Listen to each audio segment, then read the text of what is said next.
हरे कृष्ण सभी वैष्णव के चरण में नमस्कार। ओम अज्ञानतिमिरान्धस्य ज्ञानाञ्जनशलाकया चक्षुरुन्मीलितं येन तस्मै श्रीगुरवे नमः।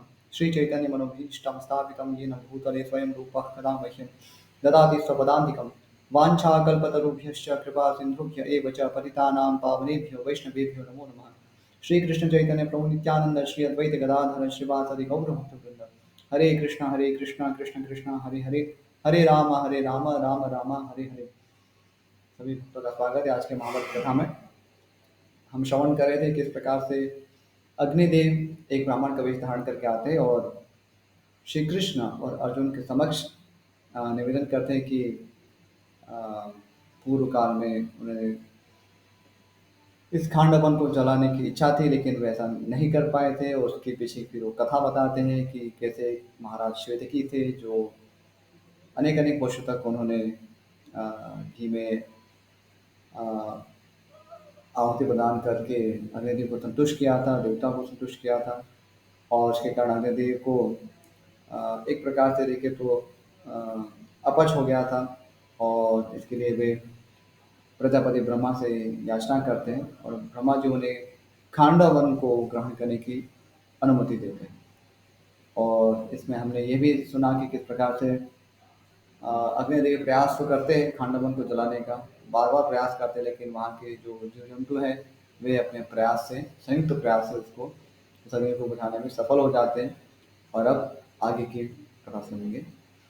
त्रयोविंशत्यधिक द्विशतमोध्याय, 223वां अध्याय। अर्जुन का अग्नि की प्रार्थना स्वीकार करके उनसे दिव्य धनुष एवं रथ आदि मांगना। वैशंपायन जी कहते हैं, जन्मेजय, अपनी असफलता से अग्निदेव को बड़ी निराशा है। वे सदा ग्लानि में डूबे रहने लगे और कुपित हो पितामह ब्रह्मा जी के पास। तो उन्होंने प्रयास किया खांडवन को ग्रहण करने का, लेकिन सफल नहीं हो पाए थे। पुनः फिर प्रजापति ब्रह्मा जी के पास जा रहे हैं। वहां उन्होंने ब्रह्मा जी से सब बातें यथोचित रीति से कह सुनाई। तब भगवान ब्रह्मा जी 2 घड़ी तक विचार करके उनसे बोले, अनल, तुम जिस प्रकार खांडव वन को जलाओगे वह उपाय तो मुझे सूझ गया है, किंतु उसके लिए तुम्हें कुछ समय तक प्रतीक्षा करनी पड़ेगी। अनल, इसके बाद तुम खांडव वन को जला सकोगे। क्योंकि इसमें एक मुख्य कारण ये भी था कि देवराज इंद्र उस वन की रक्षा करते थे। उसकी उस वन की रक्षा करने का एक कारण यह था क्योंकि उसमें नागराज तक्षक निवास करते थे जो कि देवराज इंद्र के मित्र थे। तो इसी कारण अग्निदेव अपने प्रयासों में ऐसे भी सफल नहीं हो पाते थे। तो अभी वे कह रहे हैं आगे, हवे वाह, उस समय नर और नारायण तुम्हारे सहायक होंगे। उन दोनों के साथ रहकर तुम उस वन को जला सकते। तब अग्नि ने ब्रह्मा जी से कहा, अच्छा, ऐसा ही सही। तदनंतर दीर्घ काल के पश्चात नर नारायण ऋषियों के अवतीर्ण होने की बात जानकर अग्निदेव को ब्रह्मा जी की बात का स्मरण हुआ। राजन, तब वे पुनः ब्रह्मा जी के पास गए तो नर नारायण की प्रतीक्षा की। और नर नारायण ऋषि जब प्रकट हुए तब वे पुनः ब्रह्मा जी के पास जाते। उस समय ब्रह्मा जी ने कहा, अनल, अब जिस प्रकार तुम इंद्र के देखते देखते अभी खांडव वन जला सकोगे वह उपाय सुनो। विभावसो, आदिदेव नर और नारायण मुनि इस समय देवताओं का कार्य सिद्ध करने के लिए मनुष्य लोक में अवतीर्ण हुए। वहां के लोग उन्हें अर्जुन और वासुदेव के नाम से जानते हैं। वे दोनों इस समय खांडव वन के पास ही एक साथ बैठे हैं। उन दोनों से तुम खांडव वन जलाने के कार्य में सहायता की याचना करो। तब तुम इंद्रादि देवताओं से रक्षित होने पर भी उस वन को जला सकोगे। वे दोनों वीर एक साथ होने पर यत्न पूर्वक वन के सारे जीवों को भी रोकेंगे और देवराज इंद्र का भी सामना करेंगे। मुझे इसमें कोई संशय नहीं है। नृपश्रेष्ठ, यह सुनकर हव्य वाहन ने तुरंत श्री कृष्ण और अर्जुन के पास आकर जो कार्य निवेदन किया वह मैं तुम्हें पहले ही बता चुका हूँ। जन्मेजय, अग्नि का वह कथन सुनकर अर्जुन ने इंद्र की इच्छा के विरुद्ध खांडव वन जलाने की अभिलाषा रखने वाले जातवेदा अग्नि से उस समय के अनुकूल यह बात कही। अब अर्जुन कह रहे, अर्जुन बोले, भगवान, मेरे पास बहुत से दिव्य एवं उत्तम अस्त्र तो है जिनके द्वारा मैं एक क्या अनेक वज्रधारियों से युद्ध कर सकता हूँ, परंतु मेरे पास मेरे बाहुबल के अनुरूप धनुष नहीं है जो समरभूमि में युद्ध के लिए प्रयत्न करते समय मेरा वेग सह सके। इसके सिवा शीघ्रता पूर्वक बाण चलाते रहने के लिए मुझे इतने अधिक बाणों की आवश्यकता होगी जो कभी समाप्त न हो, तथा मेरी इच्छा के अनुरूप बाणों को ढोने के लिए शक्तिशाली रथ भी मेरे पास नहीं। तो अर्जुन अपना निवेदन व्यक्त कर रहे हैं कि अ, मैं आपका कार्य तो कर लूँगा, लेकिन मेरे पास कुछ साधनों का अभाव है। मैं वायु के समान वेगवान श्वेत वर्ण के दिव्य अश्व तथा मेघ के समान गंभीर घोष करने वाला एवं सूर्य के समान तेजस्वी रथ चाहता हूँ। इसी प्रकार इन भगवान श्री कृष्ण के बल पराक्रम के अनुसार कोई आयुध इनके पास भी नहीं है जिससे ये नागों और पिशाचों को युद्ध में मार सके। अब यहाँ पर जो अ, ध्यान देने की बात यह है, अर्जुन अब जिन वस्तुओं की याचना कर रहे हैं और अपने लिए और भगवान श्री कृष्ण के लिए भी, वस्तुतः वे सब उनके दिव्य आयुध है, वे उनके नित्य पार्षद हैं। तो भगवत धाम में ये सब अर्जुन के पास सारी वस्तु विद्यमान होती है और भगवान श्री कृष्ण के में जो आयुधों की यहाँ बात हो रही वो भी उनके साथ हमेशा नित्य विद्यमान रहते हैं। लेकिन यहाँ पर एक मानवीय लीला में उनको इस प्रकार से प्राप्त हो रहे हैं। तो अ, इसको इस तरह से हमें समझना है, क्योंकि ये केवल जैसे भगवान मनुष्य रूप में अवतरित होते हैं वैसे ही भगवान के जो पार्षद है उनके आयुध है, तो वह अर्जुन है उनकी भी जो पार्षद है आयुध रूप में, तो वो भी इसी प्रकार से अवतरित होते हैं मनुष्य रूप में अलग अलग लीलाओं के माध्यम से। आगे, भगवान इस कार्य की सिद्धि के लिए जो उपाय संभव हो वह मुझे बताइए, जिससे मैं इस महान वन में जल बरसाते हुए इंद्र को रोक सकूं। भगवान अग्निदेव, पुरुषार्थ से जो कार्य हो सकता है उसे हम लोग करने के लिए तैयार हैं, किंतु इसके लिए सुदृढ़ साधन जुटा देने की कृपा आपको करनी चाहिए। तो कार्य की गुरुता पर विचार कर कर अर्जुन ने ये सब रणनीति बताई कि हम इसलिए प्रयास तो करेंगे, निसंदेह उसमें हम सफल होंगे, लेकिन इसके लिए जो हमारे पास संसाधन होने चाहिए वो भी हमारे लिए ज़रूरी है। तो भक्तों के लिए भी ये शिक्षा है कि हमें हमारी ओर से जो भी स्ट्रेटेजीज हमें सोचनी है अ, किसी कार्य की सिद्धि के लिए, तो उस रणनीति को हमें सोचना चाहिए, अपनी बुद्धि का प्रयोग करना चाहिए, साथ में गुरुजनों से मार्गदर्शन मार्गदर्शन के लिए, और जो भी इसमें कुछ हमें आवश्यकता है तो उसके लिए हमें प्रार्थना करनी चाहिए, क्योंकि केवल हमारे अकेले के बलबूते से कार्य सिद्ध नहीं होता है। तो सभी की उसमें अ, अनुग्रह की आवश्यकता पड़ती है, सहयोग की आवश्यकता पड़ती है, और यदि हम विनम्र होंगे तब ऐसा हम कर पाएंगे। अहंकारवश कई बार हम अपने आप पर ही अत्यधिक विश्वास कर लेते हैं। तो विश्वास करना, कॉन्फिडेंस होना, वो अच्छी चीज़ है, गुण है, लेकिन अति विश्वास होना वो दुर्गुण है। अक्सर हमें जो समाज में सिखाया जाता है वो ओवर कॉन्फिडेंस बताया जाता है, अति विश्वास। तो आप कुछ कर सकते हैं, आप ऐसा कर सकते हैं, वैसा कर सकते हैं, तो वस्तुतः देखें तो वो दुर्गुण है। हमें जो ज्ञान का जो पाठ पढ़ाया जाना चाहिए कि हम वस्तुतः देखें तो ईश्वर के अनुग्रह पर आश्रित हैं। हम वस्तुतः अपना पुरुषार्थ कर सकते हैं, अपना बेस्ट पुरुषार्थ कर सकते हैं। कर्मणि एवं अधिकारस्ते माँ फलेषु कदाचन। तो केवल पुरुषार्थ करने में हमारा अधिकार है, लेकिन उसके फल पर बिल्कुल भी नहीं, क्योंकि हम उसके नियंत्रक नहीं। ये वास्तविक ज्ञान का लक्ष्य है। और इसके लिए हमें जो जो भी संसाधनों की आवश्यकता है, जो जो वस्तुओं की आवश्यकता है, शक्ति की आवश्यकता है, रिसोर्सेज की ज़रूरत है, उसके लिए हमें प्रार्थना करनी चाहिए, इकट्ठा करने का प्रयास करना चाहिए, चाहे वो प्रार्थना हो अन्य किसी प्रकार से सुलह करके मित्रता से इत्यादि, हमें करना चाहिए। अभी आगे का अध्याय, चतुर्विंशत्यधिकद्विशततमोऽध्यायः, 224वां अध्याय। अग्निदेव का अर्जुन और श्री कृष्ण को दिव्य धनुष, अक्षय तर्कस, दिव्य रथ और चक्र आदि प्रदान करना तथा उन दोनों की सहायता से खांडव वन को जलाना। तो बहुत ही ध्यान देने की बात है कि भगवान श्री कृष्ण को अपना सुदर्शन चक्र यहाँ प्राप्त हो रहा है, जो कि उनका नित्य पार्षद है। वैष्णव पांडे कहते हैं, जन्मेजय, अर्जुन के ऐसा करने पर धूम्र की ध्वजा से सुशोभित होने वाले भगवान हुताशन ने दर्शन की इच्छा से लोकपाल वरुण का चिंतन किया। या हुताशन अग्नि का ही नाम है। आगे, अदिति के पुत्र, जल के स्वामी और सदा जल में ही निवास करने वाले उन वरुण देव ने, अग्निदेव ने मेरा चिंतन किया, यह जानकर तत्काल उन्हें दर्शन दिया। चौथे लोकपाल सनातन देव देव जलेश्वर वरुण का स्वागत सत्कार करके धूमकेतु अग्नि ने उनसे कहा। तो यहाँ देख सकते हैं, यहाँ पर केवल चिंतन मात्र से उन्होंने कम्युनिकेशन किया।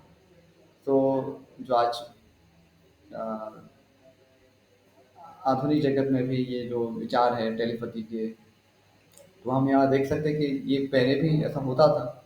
ये सूक्ष्म विज्ञान है, ये एक भौतिक विज्ञान ही है, ऐसा नहीं कि कोई आध्यात्मिक विज्ञान है, लेकिन एक अ, सूक्ष्म विज्ञान है। तो ऐसा संभव है कि आप चिंतन मात्र से दूसरे के साथ कनेक्ट हो सकते हैं। जैसे हम यहाँ पर देखें मोबाइल कनेक्शन से कैसे एक दूसरे से बात करते हैं, मोबाइल और कंप्यूटर दोनों के मध्य कैसे संपर्क स्थापित कर लेते हैं। ये सारी सूक्ष्म चीज़ें हैं। वैसे ही मन की शक्ति से, आंतरिक शक्ति से भी हम संबंध स्थापित कर सकते हैं, संपर्क स्थापित कर सकते हैं। तो यहाँ पर वही हम दृष्टांत में देख रहे हैं।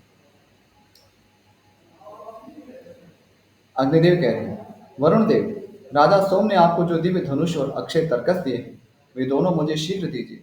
साथ ही कपियुक्त ध्वजा से सुशोभित रथ भी प्रदान कीजिए। आज कुंती पुत्र अर्जुन गांडीव धनुष के द्वारा और भगवान वासुदेव चक्र के द्वारा मेरा महान कार्य सिद्ध करेंगे। अतः वह सब आज मुझे दे दीजिए। तब वरुण ने अग्निदेव से, अभी देता हूँ।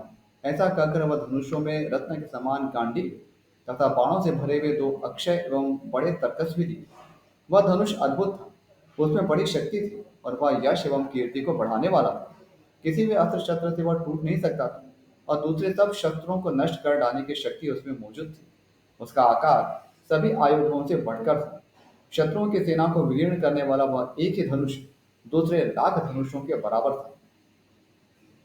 वह अपने धारण करने वाले के राष्ट्र को बढ़ाने वाला एवं विचित्र था। अनेक प्रकार के रंगों से उसकी शोभा होती थी। वह चिकना और छिद्र से रहित था। देवताओं, दानवों और गंधर्वों ने अनंत वर्षों तक उसकी पूजा की थी। इसके सिवा वरुण ने दिव्य घोड़ों से जुता हुआ एक रथ भी प्रस्तुत किया, जिसके ध्वजा पर श्रेष्ठ कपि विराजमान था। उसमें जुते हुए अश्वों का रंग चांदी के समान सफेद था। वे सभी घोड़े गंधर्व देश में उत्पन्न तथा सोने की मालाओं से विभूषित थे।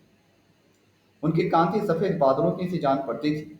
वे वेग में मन और वायु की समानता करते थे। वह रथ संपूर्ण आवश्यक वस्तुओं से युक्त तथा देवताओं और दानवों के लिए भी अजेय था।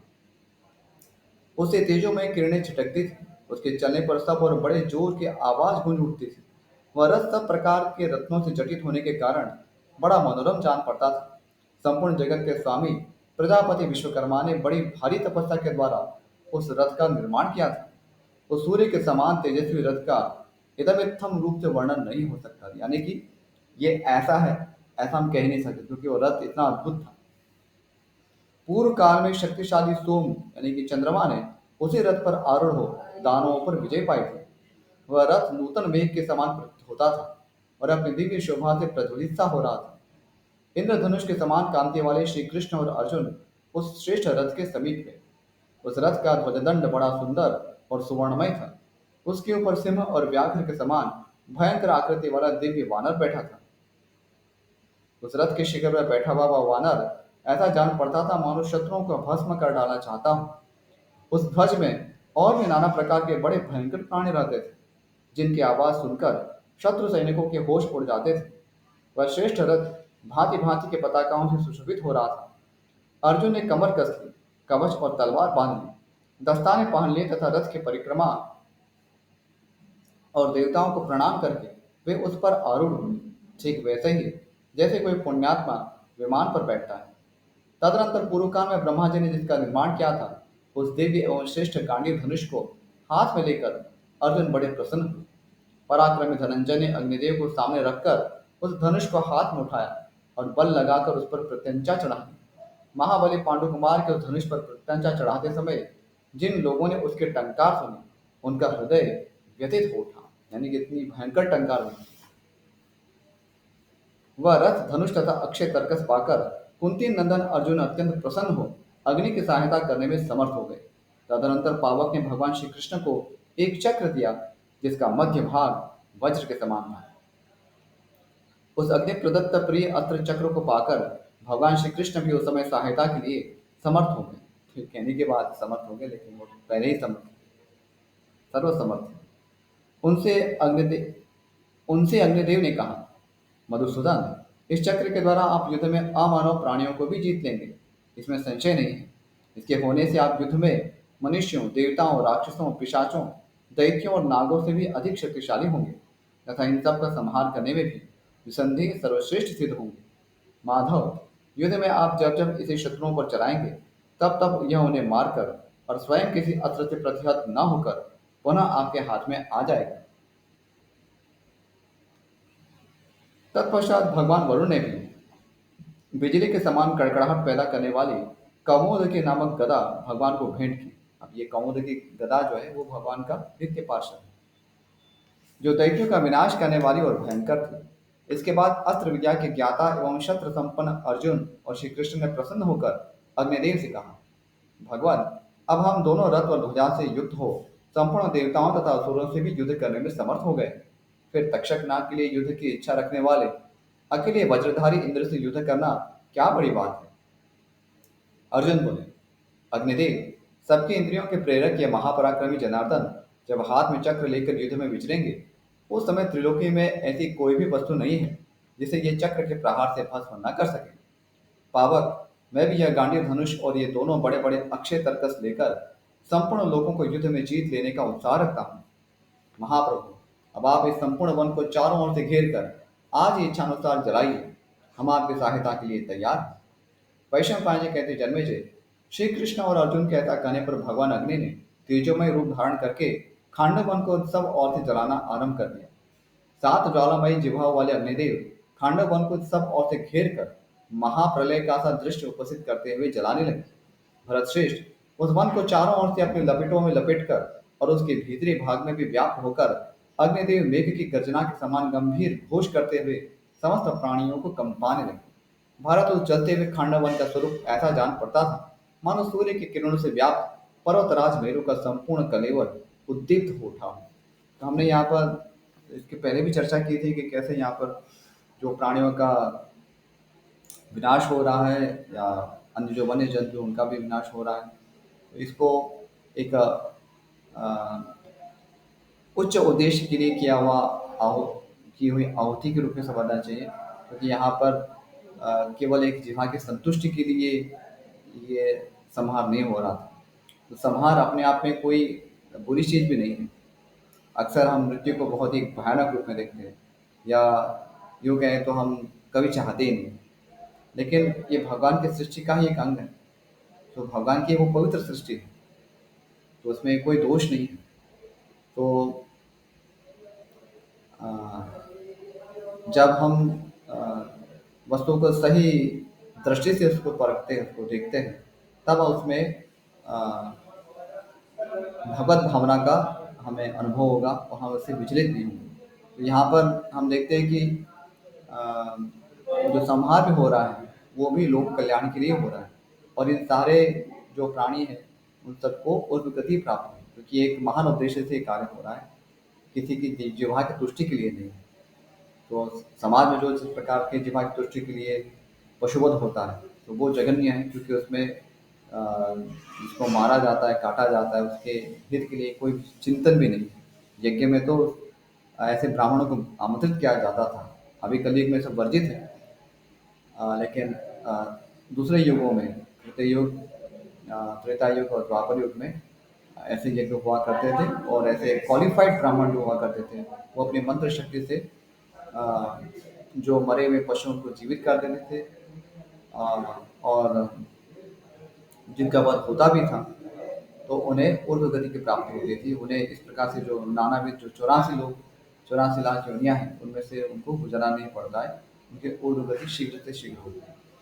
तो आत्मा की उन्नति के लिए ये सब सारे उसमें प्रयास हैं, और इसमें कोई खेद का विषय नहीं है। और क्षत्रिय भी हम देखते निर्भीक होकर लड़ते थे, ये नहीं सोचते थे कि हमारा घर का क्या होगा, हमारे तो इतने सारे, हमारी पत्नी का क्या होगा, ये ऐसे तुच्छ विचार नहीं रखते थे। बस एक धर्म है और उसके लिए हमें लड़ना है, इसके लिए प्राणों की आहुति देनी है, ठीक है, क्योंकि इससे उन्नति होनी है। तो ये एक धर्मपरायण समाज था। आज के हम जो समाज में केवल एक एक पाश्विक मानसिकता बची है, इससे हम इन विचारों को अ, हमें ये विचार हमें पवित्र लगते भी नहीं है, और सुनते भी है तो हमें और हृदयंगम नहीं हो पाते कि क्या संहार भी कोई पवित्र वस्तु हो सकती है, या मृत्यु भी कोई पवित्र वस्तु हो सकती है, या तो स्वाभाविक रूप से हम ऐसा नहीं चाहेंगे कि हम किसी के प्रति हिंसा करें। लेकिन कई बार अ, साधु हिंसा जो है या किसी उच्च उद्देश्य के लिए की गई हिंसा, जिसे साधु हिंसा कहते हैं, उससे भी हित होता है। तो ऐसा नहीं कि अहिंसा परमो धर्म, यानी हिंसा न करना, तो वो परम धर्म है, लेकिन साथ में साधु हिंसा तथी वचन, महाभारत में अर्जुन के ही वचन है। अहिंसा परमो धर्म, साधु हिंसा तथी वचन। तो साधु हिंसा भी इसी प्रकार से परम धर्म है, क्योंकि ऐसी कोई भी वस्तु नहीं है जिसमें गुण ही गुण हो, और ऐसी कोई भी वस्तु नहीं जिसमें दोष ही दोष हो। ये अर्जुन के ही वचन है। इसलिए अ, जिससे कि धर्म की रक्षा हो वही वस्तुतः करणीय है, चाहे वो अहिंसा हो चाहे वो साधु हिंसा हो। तो हम अ, ऐसी अहिंसा के पक्ष में नहीं कि बस कोई प्रतिक्रिया ना दे। जैसे अ, कोई बाघ है और गौशाला में आक्रमण करता है तो हम अहिंसक बन के बैठे रहे, नहीं। उस समय वाघ, वो जो व्याघ्र है, जो बाघ है, उस पर हमें आक्रमण करना होगा, उसका वध करना होगा, नहीं तो गायों की हत्या में देखनी होगी। तो ऐसा हम नहीं होने देंगे। तो इसके लिए अ, हिंसक होना होगा, तो वो साधु हिंसा ही। तो यहाँ पर भी क्योंकि एक उच्च उद्देश्य है, अग्निदेव जो कि जिन्होंने एक देवताओं का ही कार्य किया था, और उन्हें इतनी उससे तकलीफ हो रही थी उस घृत सेवन से। महाराज श्वेत के यज्ञ में जो घृत उन्होंने सेवन किया था उसे बहुत कष्ट हो रहा था, इसलिए उसका निवारण कर रहे हैं, क्योंकि अग्निदेव का कार्य भी है, क्योंकि देवताओं के लिए जो भी हव्य है उसे पहुंचाना है, इसलिए उनका एक नाम हव्य वाहन है। तो सारे हव्य, सारी जो आहुति है, उनको वहन करते हैं और देवताओं तक पहुंचाते हैं। और यदि वही अस्वस्थ है तो कार्य कैसे होगा, और यदि यज्ञ नहीं होगा तो सृष्टि चक्र ढंग से नहीं चलता। हमने पिछली बार ही जैसे चर्चा की थी कि यज्ञ का होना वो सभी समृद्धि का अस्तित्व का मूल है, और कलयुग के लिए विशेष संकीर्तन यज्ञ की संस्कृति की गई है। तो हम सभी उसको मिलकर उसको करना चाहिए। हमारे लिए इतना द्रव्य यज्ञ यदि संभव नहीं भी है, तो हम कोई भी कार्य कर रहे हैं, कोई भी संस्कार कर रहे हैं, कुछ भी कर रहे हैं, चलते फिरते जो भी क्रियाएं कर रहे हैं, सब में हमें भगवान नाम संकीर्तन करना चाहिए। कलयुग में सबसे सरल ये उपाय है। तो इसी से यह सबका धारण पोषण होगा। यदि हम कुछ भी ना कर सके तो कम से कम हरिनाम संकीर्तन जो है उसमें हमें भाग ग्रहण करना चाहिए। जैसे मंदिरों में सब व्यवस्था होती है, तो यदि कोई मंदिर में आ सके तो बहुत ही अच्छी बात है, नहीं तो कम से कम अपने घरों में इस प्रकार से वातावरण निर्माण करना चाहिए। लेकिन शिल प्रभुपाद की कृपा से प्रायः सभी बड़े बड़े शहरों में तो है ही, केंद्र भी है, छोटे छोटे सेंटर्स भी हैं, तो हम सभी साधु संत का लाभ ले सकते हैं और इस संकीर्तन यज्ञ में भाग ग्रहण कर सकते हैं और अपने आप को पवित्र कर सकते हैं। अस्तु, हरे कृष्ण। यहीं पर विराम करते हैं। इस विषय में यदि कोई प्रश्न हो, कोई जिज्ञासा हो, कोई संशय हो, तो आप हमारे महाभारत जो ग्रुप है उसमें आप ज्वाइन कर सकते हो। उसमें आप अपने जो प्रश्न भी रख सकते हैं और मैं यथासंभव उसका उत्तर दूंगा। हरे कृष्ण। वांछा कृपा पतितानां पावनेभ्यो वैष्णवेभ्यो नमो नमः। श्रीमन महाभारत ग्रंथ की जय, महर्षि वेदव्यास की जय, श्रीमान गणपति देव की जय, श्रील प्रभुपाद। हरे कृष्ण। सभी भक्तों का बहुत बहुत आभार इस महाभारत कथा में जुड़े रहने के लिए। हरे कृष्ण। Thank you.